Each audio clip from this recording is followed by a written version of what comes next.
नमस्कार शेतकरी मित्रांनो, स्वागत आहे तुमचं ॲग्रिकल्चर इंडिया व्लॉग ह्या यूट्यूब चॅनलमध्ये. तर पहा मित्रांनो, शेतीमध्ये सर्वात जास्त त्रास कशाचा असेल तर तो म्हणजे तण काढण्यासाठी होणारा मजुरीचा खर्च आणि त्यात जाणारा वेळ, ह्या सगळं तुमच्या नफ्यावर परिणाम करत असतं.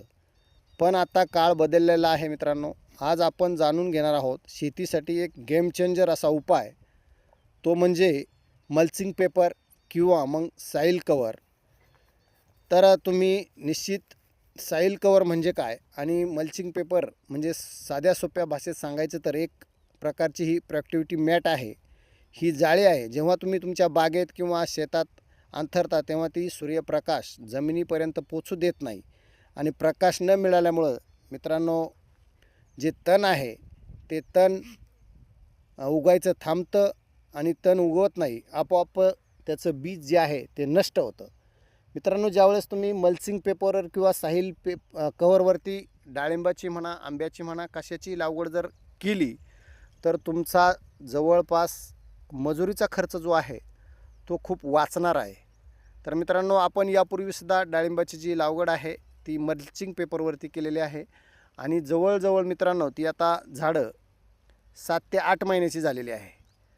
आणि 7 ते 8 महिन्यामध्ये जर आपण ती झाडं पाण्यावर किंवा बेडवरती जर लावली असती आणि त्याला जर पाणी सोडलं असतं तर त्याच्या खूप खुरपण्या कराव्या लागल्या असत्या.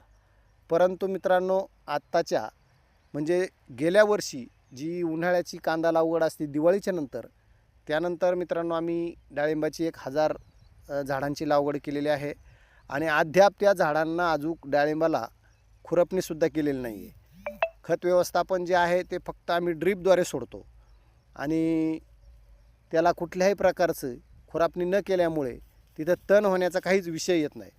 म्हणून मित्रांनो, आम्ही आता हे जी नवीन डाळिंबाची लागवड करायची आहे त्याच्यातसुद्धा मल्चिंग पेपरवरती डाळिंब लावण्याचा निर्णय घेतलेला आहे. तर बघू शकता तुम्ही, सर्व बागेमध्ये अगोदर ठिबक करून त्याच्यावरती हा मल्चिंग पेपर अंथरून आणि मग याच्यावरती डाळिंब लागवड करणार आहे.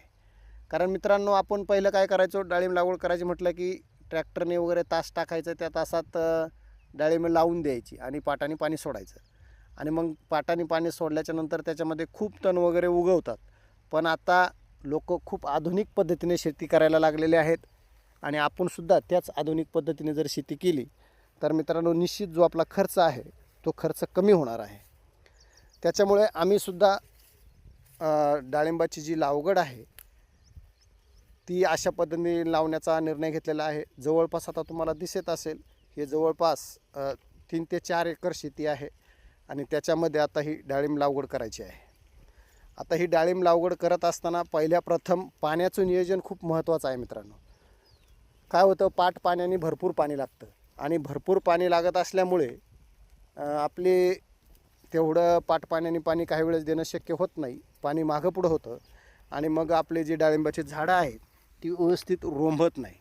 त्याच्यामुळे अगोदर नियोजन ते पाण्याचं केलेलं आहे. म्हणजे अगोदर आम्ही काय केलं आहे, जो ठिबक आहे तो पूर्ण ठिबक बागेवरती इथं शेतामध्ये अंथरून घेतला. त्याच्यानंतर अगोदर बेड पाडले. बेड पाडल्याच्यानंतर त्याच्यावरती ठिबक अंथरलं आणि ठिबक अंथरून झाल्याच्यानंतर त्याच्यावरती हा मल्चिंग पेपर टाकलेला आहे. तर हा मल्चिंग पेपर टाकण्याचं कारण म्हणजे आपल्याला झाडं लावल्याच्यानंतर सारखी खुरपावी लागणार नाही.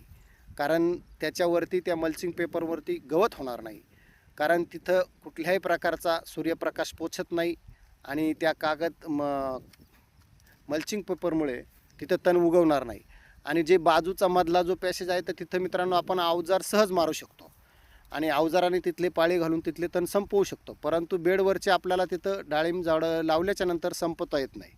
त्याच्यामुळे हा आम्ही निर्णय घेतलेला आहे.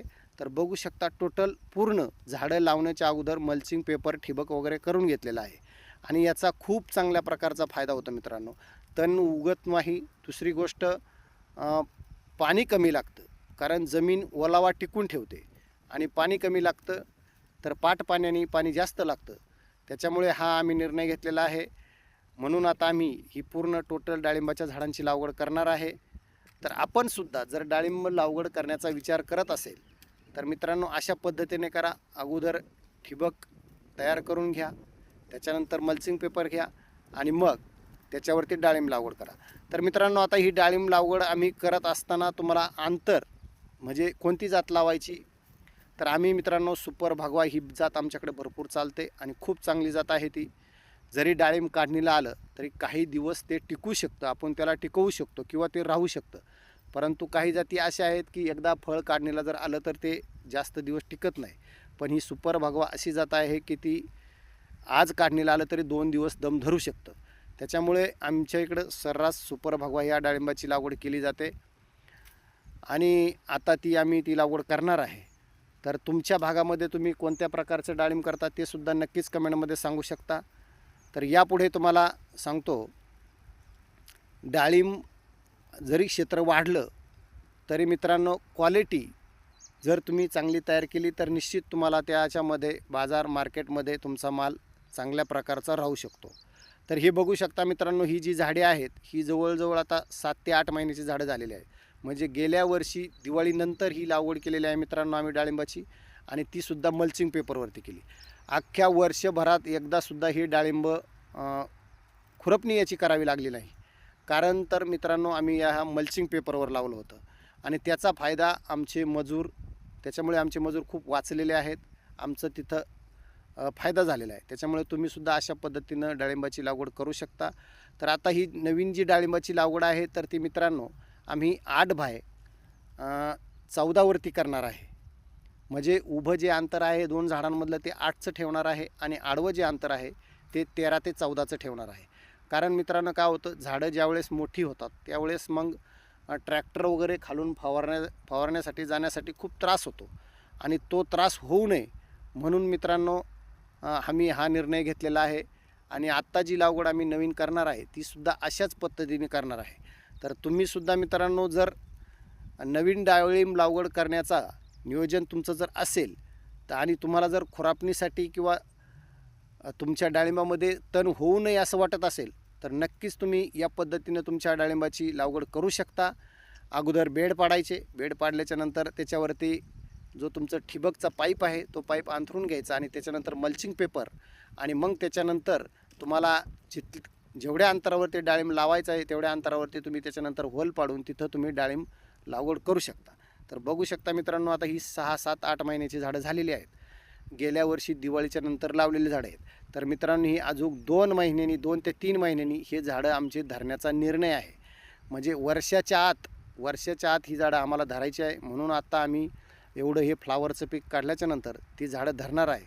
तर मित्रांनो तुम्हीसुद्धा अशा पद्धतीनं जर डाळिंब शेती जर केली तर निश्चित तुमचा चांगल्या प्रकारे फायदा होऊ शकतो आणि जो तुमचा मजुरांचा खर्च आहे तो खर्चसुद्धा वाचू शकतो. त्याच्यामुळे तुमच्या शेतात वर्षभरसुद्धा तण होणार नाही किंवा 1.5 वर्षसुद्धा तण होणार नाही.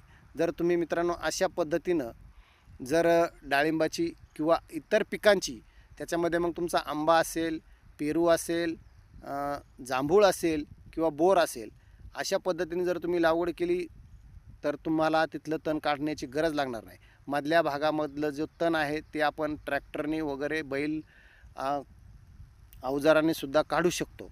त्याच्यामुळे अशा पद्धतीनं आम्ही ही लागवड केलेली आहे. तर शेतकरी बांधवांनो तुम्हाला हा व्हिडिओ कसा वाटला नक्की एक कमेंट करून सांगायचं आहे आणि आपल्या इतर शेतकरी बांधवांनासुद्धा हा व्हिडिओ शेअर करायचा आहे जेणेकरून त्यांनासुद्धा खूप छान सुंदर माहिती ह्या व्हिडिओच्या माध्यमातून मिळेल. आणि नवीन असेल तर आपला ॲग्रिकल्चर इंडिया ब्लॉग ह्या यूट्यूब चॅनलला सबस्क्राईब करा, लाईक करा, कमेंट्स करा आणि आपण हा व्हिडिओ कुठून पाहता ते सुद्धा आपल्या जिल्ह्याचं गावाचं नाव कमेंटमध्ये सांगा.